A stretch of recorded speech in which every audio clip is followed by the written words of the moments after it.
అందరికీ నమస్కారాలు. వషీరా ఈ రకంగా పోగేశాడు మన పుస్తకావిష్కరణ అంటే మనందరం కలవటానికి ఒక వేదిక లాంటిది. అదొక సందర్భం అంతే, అంత తప్ప ఇంకేం లేదు. వషీరా 80ల్లో లోహనది, ఇంకేంటి ఇంత పుస్తకం అది, లోహనది తర్వాత ఏంటి మరో దశ 80ల్లో అంతే కదా, 94 ఈ లాంగ్ గ్యాప్. ఆ లాంగ్ గ్యాప్ తర్వాత అంటే రాస్తున్నాడు కవిత్వం. నేను రాస్తున్నాడని చెప్పడానికి ఆయన సెల్ఫీ పుస్తకం తర్వాత ఇది ఆ డేట్స్ని బట్టి చూస్తే మీకు అర్థమవుతుంది. ఒక 20 ఏళ్ళు గ్యాప్ వచ్చింది. కవిత్వం చదివితే గ్యాప్ వచ్చినట్టుగా మీకు కనపడదు. సెల్ఫీకి నాకు ముందు మాట రాయమన్నాడు. వినపడుతుంది, చదివాను 2-3 సార్లు చదివాను. వషీరా కొత్త కాదు, వషీరా కవిత్వం కొత్త కాదు నాకు.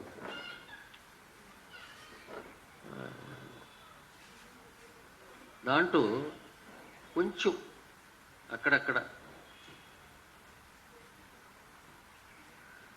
ఆధ్యాత్మిక భావనలు ఉన్నాయి సెల్ఫీ కవిత్వంలో. దానికి ముందు మాట రాయటానికి నా ధోరణి వేరు, నా నమ్మకాలు వేరు, నా పద్ధతి వేరు. అటువంటప్పుడు వషీరా ఆ పుస్తకానికి ముందు మాట రాయటానికి నేను సాహసం చేశానా? లేదు. స్టీఫెన్ హాకిన్స్ని తెచ్చి ఆయన పక్కన కూర్చోబెట్టి మాట్లాడే. స్టీఫెన్ హాకిన్స్ మీ అందరికీ తెలుసు, అద్భుతమైనటువంటి ఖగోళ శాస్త్రవేత్త, కరెక్టేనా? సమస్తం ఆయనలో ఉండేట్టుగా స్వీకరించిన వాడు. ఆయన కొటేషన్స్తో మొదలుపెట్టి ముందు మాట రాశారు. వషీరా తాత్విక భావాలతో నాకేమీ వైరుధ్యం లేదు. వ్యక్తిగతంగా కొంచెం ఆధ్యాత్మికంగా ఎవడైనా సరే ఆలోచించవచ్చు, బతకచ్చు, తప్పేం లేదు. అది ఇంకొక రకంగా పరిణమించినప్పుడు ఇబ్బంది కలిగింది. మరి వషీరాకి ఈ తాత్వికమైన సంబంధం చిన్నప్పటి నుంచి ఉందో నాకు తెలియదు, కానీ ఆ ఛాయలు ఉన్నాయి. ఆ ఛాయలు ఈ పుస్తకంలో ప్రతిఫలించింది. అది ఇప్పుడు పుస్తకంలో కూడా ఉన్నాయి, సెల్ఫీలు కూడా ఉన్నాయి. సెల్ఫీకి ముందు మాట రాసినప్పుడు కాంట్రడిక్షన్స్ కాదా అని మనకు అనుమానం రావచ్చు. అసలు మొత్తం కాంట్రడిక్షన్ మైవైన ప్రపంచంలో బతికేటప్పుడు ఆ కాంట్రడిక్షన్స్, ఆ వైరుధ్యాలు ఒక వ్యక్తిలో ప్రతిఫలించడంలో పెద్ద ఆశ్చర్యం లేదు. సమాజం మొత్తం, ఇంకొక మనాడు చెబుతారు మార్క్సిస్టులు, కాంట్రడిక్షన్సే ప్రగతికి దోవ చూపుతాయి అని. కాంట్రడిక్షన్స్ లేకపోతే, ఘర్షణ లేకపోతే ముందుకెళ్ళలేము అని. బహుశా అటువంటి కాంట్రడిక్షన్స్ వల్ల, ఘర్షణ వల్ల వషీరా యాజ్ ఏ పోయిట్ అద్భుతమైన కవి. అప్పటి నుంచి కాదు, ఇప్పుడు కూడా. మీకు సెల్ఫీలు చూడండి, ఇక్కడ చూడండి, చాలా హైట్స్కి తీసుకెళ్తాడు. పోయములు ఎక్కడ మొదలుపెట్టినా తను రోదసి అంత తిప్పుతాడు, నక్షత్ర మండలాల్లో తిప్పుతాడు.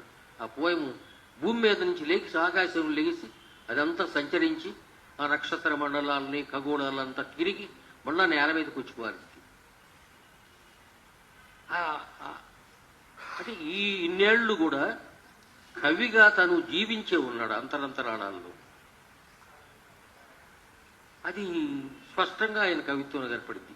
ఈ పుస్తకం మీరు చూడండి, సమూహకమైనటువంటి ఎత్తుగడ, ముగింపులు బ్రహ్మాండంగా. ఏ పద్యం రాసినా సరే అద్భుతంగా రాసే శక్తి ఉంది. 80ల్లోనో 90ల్లోనో లోహనది వచ్చింది.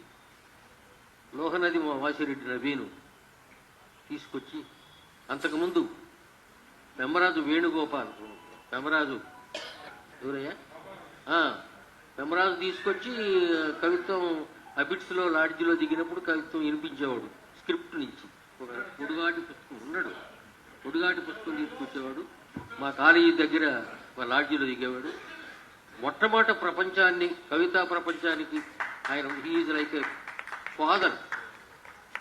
నవీన్ ఒక రకంగా అయితే పెమ్మరాజు ఇంకొక రకంగా. నవీన్ పుస్తకం వేశాడు లోకనాది ఆ రోజుల్లో, ఇది సెన్సేషన్ అది. కానీ 70ల్లో 80ల్లో ఆ ప్రాంతంలో ఫ్యాన్లో పనిచేసేటప్పుడు పెమ్మరాజు కోటిలో ఒక లాడ్జిలో దిగినప్పుడు మా కాలేజీ దగ్గర కాబట్టి సాయంత్రం చేరితే పుడుగాటి ఇతర సైద్యం తెచ్చి వసీరా కవిత్వం వినిపించాడు. వసీరాని ప్రపంచానికి పరిచయం చేసినాడు కవిగా. ఆయన ఫాదర్లు అంటాడు Pemmaraju Gopalakrishna. Is a poet. ఆయన సంచార కవి, అద్భుతమైనటువంటి పోయిట్. ఆయన రాయకపోవటం చాలామందికి కన్వీనియంట్ అనుకో, అది వేరే విషయం. అటువంటి వసీరా నుంచి తీసుకొచ్చి ప్రజా సాహిత్యంలో ఆయన పనిచేస్తున్నాడు. అప్పుడు మా నవీన్ లోహనది వచ్చేసాడు. లోహనది ఇది కైండ్ ఆఫ్ సెన్సేషన్ ఆ రోజుల్లో, అద్భుతమైన పోయిట్. లోహనది దగ్గర నుంచి ఇప్పుడు దాకా కవి ఎదుగుదల ఇంకో రకంగా ఉంది. కవిత్వాన్ని ఒక వస్తువుని కవిగా, కవిత్వంగా మలిసే పద్ధతికి ఏది బేసు? వస్తువు ఉంటుంది. వస్తువుని దాన్ని పొయిటిక్ లెవెల్కి తీసుకెళ్లే శక్తి ఊహకే. మన మార్క్సిస్టులు కానీ మావోయిస్టులు కానీ చెప్పేది ఏంటంటే వస్తువు ముఖ్యమే, కానీ దాన్ని పొయిట్రీ చేయటం చాలా ఇంపార్టెంట్. దాన్ని పొయిట్రీ చేయడానికి ఎవడు ఏ పరికరాలను వాడుతున్నాడు, ఎవడు ఏ సామాగ్రి వాడుతున్నాడు అనేది చాలా ఇంపార్టెంట్. కాల్రిడ్జి ఒక పెద్ద వ్యాసం రాశాడు చారాల కిందట. ఆ కాల్రిడ్జిని మనం ఆధునిక విమర్శకి ఆంగ్లంలో నాజ్యుడు అంటారు ఆయన్ని. ఆయన ఫ్యాన్సీ అండ్ ఇమాజినేషన్ ఒక పెద్ద ఎస్సే, వీరభద్రుడు గారికి తెలుసు. ఫ్యాన్సీ ఏం చేసింది ఒక కవిలో, ఇమాజినేషన్ ఏం చేసింది అని పెద్ద వ్యాసం రాశాడు. నీ దగ్గర సర్వసామాగ్రి ఉంటుంది, చిన్నప్పటి నుంచి పెద్దప్పటి నుంచి నీ మానసిక ప్రపంచంలో తిరిగే దగ్గర నుంచి ఉంటాయి. వాటిని గుద్దుగిచ్చి ఒక దగ్గరికి తెచ్చేది ఇమాజినేషన్ అన్నాడు. ఫ్యాన్సీ ఇది లైక్ ఏ స్టోర్ హౌస్ అన్నాడు. వీటంటిని మనకు కావలసిన పరికరాలని, కావలసిన వాటిని స్వీకరించి పద్యంలో గుదిగుచ్చేది ఇమాజినేషన్ అన్నాడు. ఇమాజినేషన్ పుస్తకంలో లేకుండా శ్రీశ్రీ నుంచి ఇప్పుడు దాకా అది కవిత్వం అనిపించుకోదని నా ఉద్దేశం. ఏదైనా సరే అది తప్పదు. అది అట్లా అద్భుతంగా ఆ ఇమాజినేటివ్ పవర్స్ అద్భుతంగా ఉన్నటువంటి కవి వసీరా. మీరు ప్రపంచవ్యాప్తంగా కవులను చదవండి, అన్ని భాషల్లో కవులను చదవండి. గొప్ప కవి ఎట్లా పరిణామం చెందుతాడు, ఎట్లా వికాసిస్తాడు అనే చెప్పటానికి ఆ ఇమాజినేటివ్ పవర్ని, ఆ ఊహాశాలిత్వాన్ని ఎట్లా వాడుకుంటున్నాడు అనేది చాలా ఇంపార్టెంట్ అని నేను అనుకుంటున్నాను. కవి ఎదుగుతూ ఉంటాడు. ప్రతి దశాబ్దానికి, ప్రతి 5 ఏళ్లకి మారుతూ ఉంటుంది. వస్తువు మారుతుంది, శైలి మారుతుంది, భాష మారుతుంది. దీనంటిని గుద్దిగుచ్చి ఒక అద్భుతమైన పోయమ చేయగలిగే శక్తి ఆ కవి యొక్క ఊహాశాలిత్వం మీద ఆధారపడి ఉంటుందని నేను అనుకుంటున్నాను. అదే చెప్పేది వాళ్ళంతా. వసీరాలో అత్యద్భుతమైనటువంటి ఊహాశాలిత్వం ఉంది. అక్కడక్కడ తప్పేముంది? ఆయన నమ్మాడు అనుకోండి, ఉన్నన్నారు ఏ దేవుణ్ణి నమ్మాడు అనుకోండి, లేదా ఏ రూపం లేనటువంటి ఒక దైవత్వాన్ని నమ్మాడు అనుకోండి, నష్టమేం లేదు, ప్రమాదం లేదు. ప్రపంచానికి, సమాజానికి ప్రమాదం లేనటువంటి నమ్మకం ఆయనకుంటే మాకేం అభ్యంతరం లేదు. ఎవరికైనా ఉండొచ్చు, అది మనసు లోపల ఉంటుంది. అది దాన్ని ఆట మీద రాసిన పద్యాలు కూడా అద్భుతంగా ఉంటాయి దీంట్లో, చాలా అద్భుతంగా ఉంటాయి. అందుకని వసీరాను గురించి మాట్లాడటం చాలా కష్టం. మా పసునూరి శ్రీధర్ కూడా మాట్లాడతాడు. ఇక్కడంతా కూడా అద్భుతమైనటువంటి ఆడియన్స్, నాకంటే ఎక్కువగా చదువుకున్న వాళ్ళు, నాకంటే ఎక్కువగా లోతులు తెలిసిన వాళ్ళు. కవిత్వం పట్ల, మనుషుల పట్ల ప్రేమ, మనిషి పట్ల ప్రేమ లేకుండా గొప్ప కవిత్వం వచ్చిద్దా? రాదని నేను అనుకుంటున్నాను. వసీరా కవిత్వం ఆ మనిషి పట్ల ప్రేమని అద్భుతంగా ఇన్కల్కేట్ చేసింది. అది మీకు కనపడుతుంది దీంట్లో. ఒక పద్యం చదివి చెప్తాను.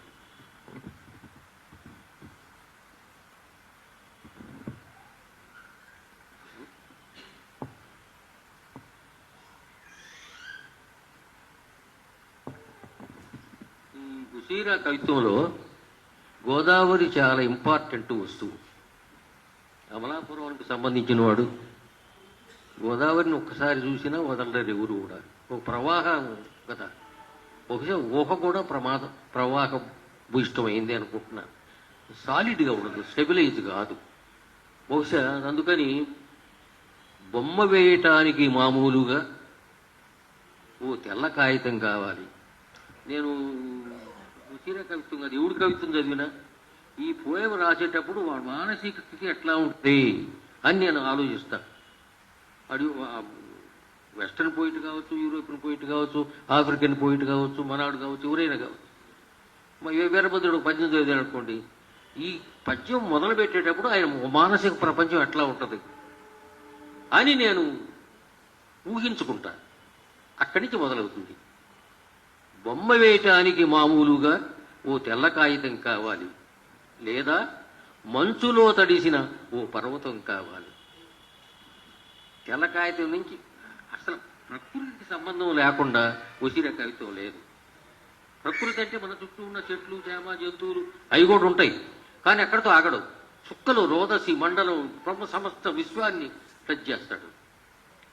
బొమ్మ వేయటానికి మామూలుగా ఓ తెల్ల కాగితం కావాలి, లేదా మంచులో తడిసిన ఓ పర్వతం కావాలి, లేదా సీత పొద్దులో కొండమించి దిగే గోధూళి కావాలి. ఉసిర కవిత్వంలో ఈ గోధూళి అనేది చాలా ఇంపార్టెంట్ ప్లేస్. మరి ఈ బాల్యంలో ఉన్నట్టు ఇంప్రెషన్స్ ఏమో మనకు తెలియదు. Childhood plays very important role in one's imagination and in poetic career also.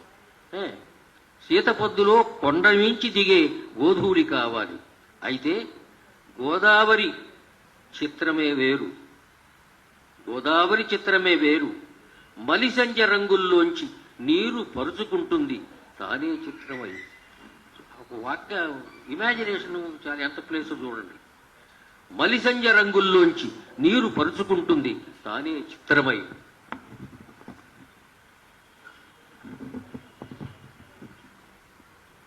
చిరు చీకట్ల శిరోజాలు, చిరు చీకట్ల శిరోజాలు ఒక్కొక్క పాయా విప్పుతూ నీటిలోకి తొంగి చూసే నింగి పరుచుకుంది నీటి వర్ణాల చిత్రమై.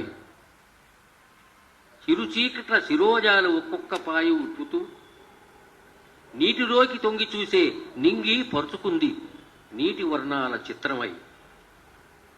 కుంగుతున్న సూర్యుని రంగుల వైపు పడవ కదిలినా బొమ్మే,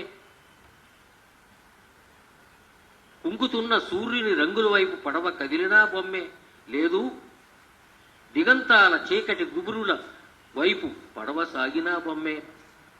అది కాదు నది మీద పడవ కదలిక చిగురించిన బొమ్మే. నది మీద పడవ కదలిక నిదురించిన బొమ్మే. చిరు అల సవ్వడికి పడవ కాస్త తూగి ఒత్తిగిలిన బొమ్మే. బొమ్మలు చెప్పుకుంటూ వస్తున్నాడు.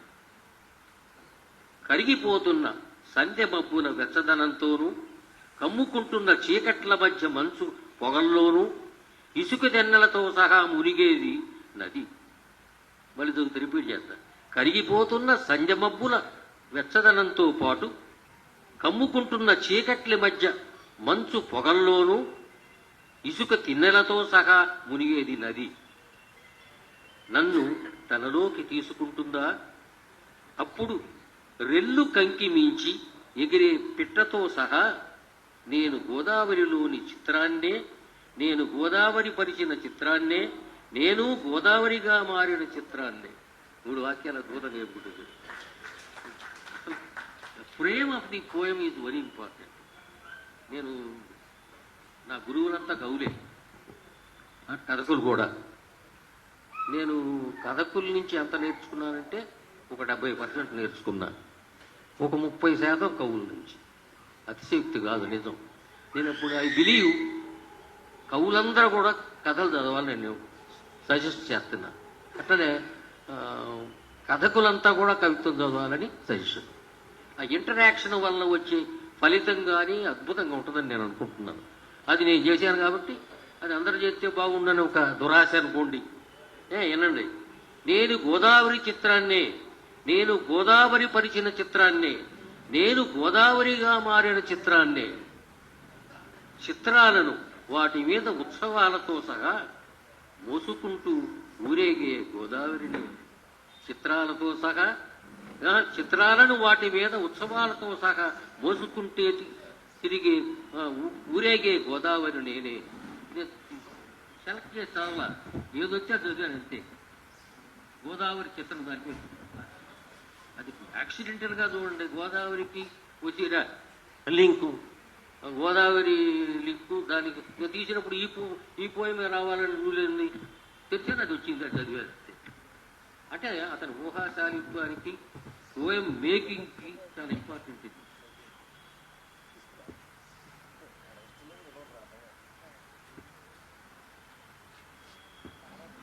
వృక్షం శరణం గచ్చామి, 2-3 వాక్యాలు చదువుతుంది. ఏంటో ఆధ్యాత్మిక ఏమిటో నాకు తెలియదు, ఉజీరాలో ఉండ ఆ నమ్మకం ఏంటో నాకు తెలియదు, కానీ ఏం తప్పులేదు. ఎక్కడ ఉందా గురువు మీద రాసింది ఒకటి గుర్తులేదు.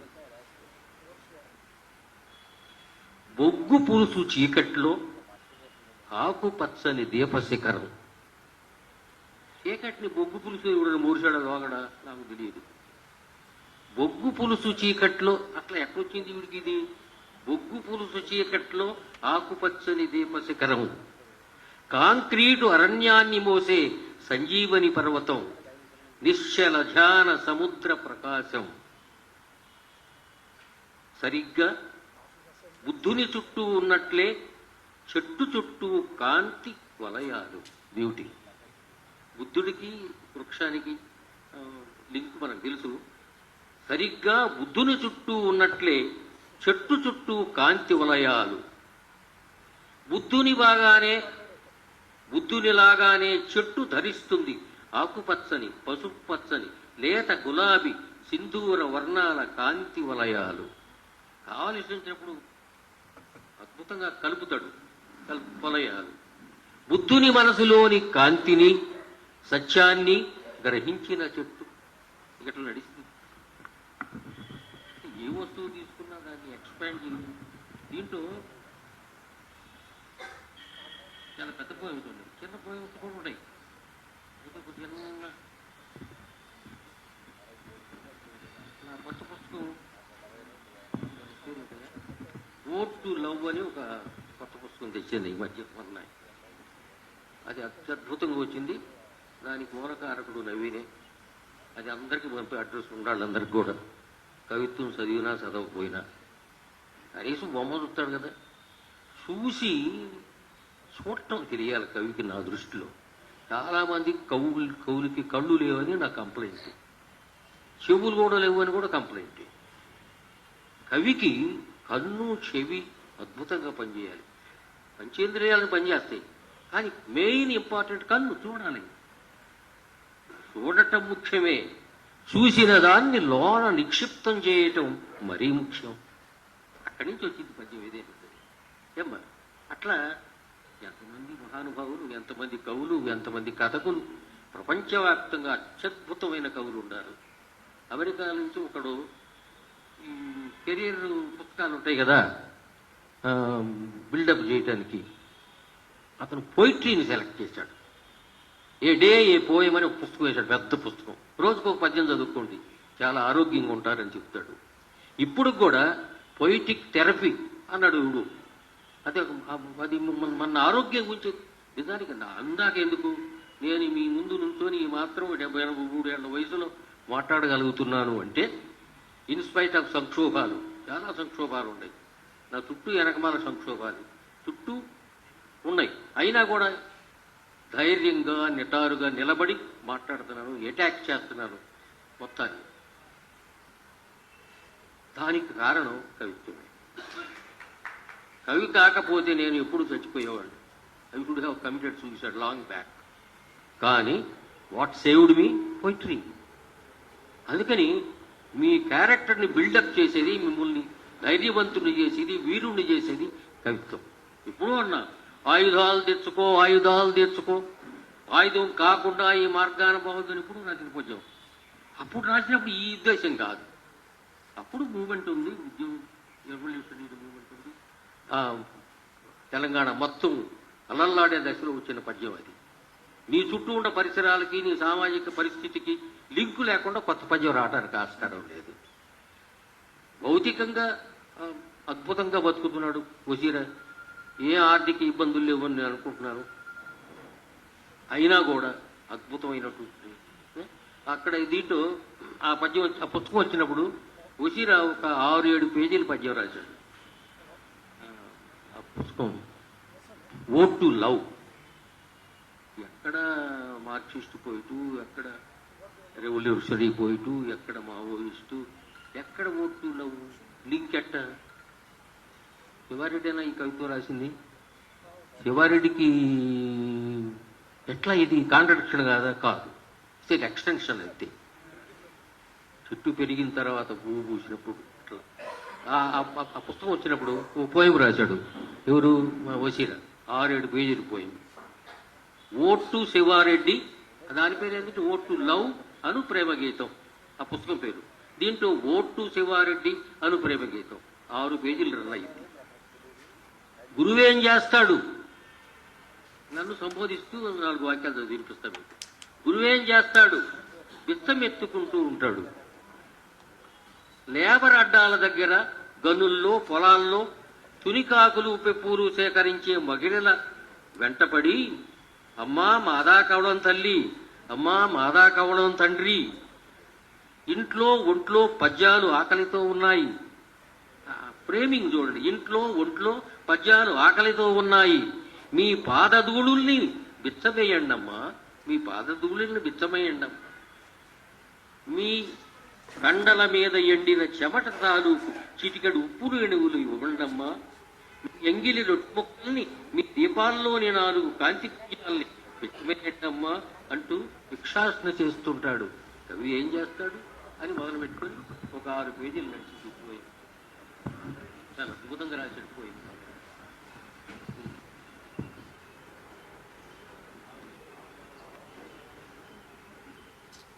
ఒక సంక్లిష్టమైనటువంటి సామాజిక సందర్భం బతుకుతున్నాం. అంత కాంట్రడిక్షన్స్. ఇటువంటి సందర్భంలో కవిత్వం ఈజ్ ఎ ఛాలెంజ్. మా విమలమ్మ ఎక్కడి నుంచి చదువుకుంటారు, మీ వీడు ఎక్కడెక్కడికి పోతావు, ఎక్కడి నుంచి వస్తాయి, ఎక్కడి నుంచి నువ్వు చదువుకుంటావు అనేది చాలా ఇంపార్టెంట్. అటువంటి సందర్భంలో వసీరా, ఏనుగమ్మ ఏనుగు, ఈ పద్యాలన్నీ కూడా చిన్నపిల్లాడు రాసినట్టు రాశాడు. అంతే. అందుకని చిన్నపిల్లల చేత చేశాడు. అది ఆవిష్కరించింది పిల్లలు నా ముందు వాళ్ళు. It tells so much. అనుకోండి, ఆ పని చెప్పి మనం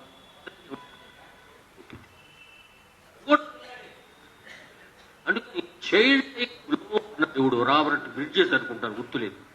ఆ చైల్డ్ లైక్ గ్లో చచ్చిపోయినప్పుడు కవి చచ్చిపోయి ప్రపంచాన్ని ఇప్పుడు నేను ప్రపంచం నా కళతో చూడట్లా, నా మనం.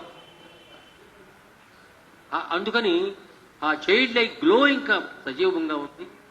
అది చిన్నపిల్లల దృష్టితో ప్రపంచాన్ని చూసి ఆశ్చర్యపడటం, ఆనందపడటం. పుస్తకంలో చాలా ఆశ్చర్యాలు ఉంటాయి పద్యాల్లో కూడా. సర్వలోకాన్ని చూస్తాడు, రోదశని చూస్తాడు, ఖగోళాలను చూస్తాడు. అక్కడి నుంచి ఆశ్చర్యపడతాడు, అద్భుతం పోతాడు. ఎక్కడా మీకు నిరాశ కనపడదు, గుర్తుపెట్టుకోండి. ఒక రకంగా పోరాట తత్వం ఉంటుంది కానీ నిరాశ కనపడదు ఈ పుస్తకంలో. ఇది చాలా ఇంపార్టెంట్ ఫ్యాక్టర్. ఈ టైంలో ఈ పుస్తకం తెచ్చినందుకు, నా చేత ఈ 4 మాటలు మాట్లాడించినందుకు, మా నవీన్ అన్నాడు సెల్ఫీకి ముందు మాట రాయమంటే ఏదా ఈ గొడవ మొదలు మారాయండి సార్ అన్నాడు. ప్రేమతోనే మొదటి పుస్తకం వచ్చేసిన అట్లా కాదయ్యా, విన్నాం వాడు గొడవ ఏందో విన్నాం, అడ్డించే అభ్యంతరం లేదు కదా, పద్మాసనం వేసుకొని కూర్చొని కళ్ళు మూసుకొని ధ్యానించటం పద్యాన్నే గుర్తుపెట్టుకోండి. ధ్యానించకుండా పద్యం రాదు.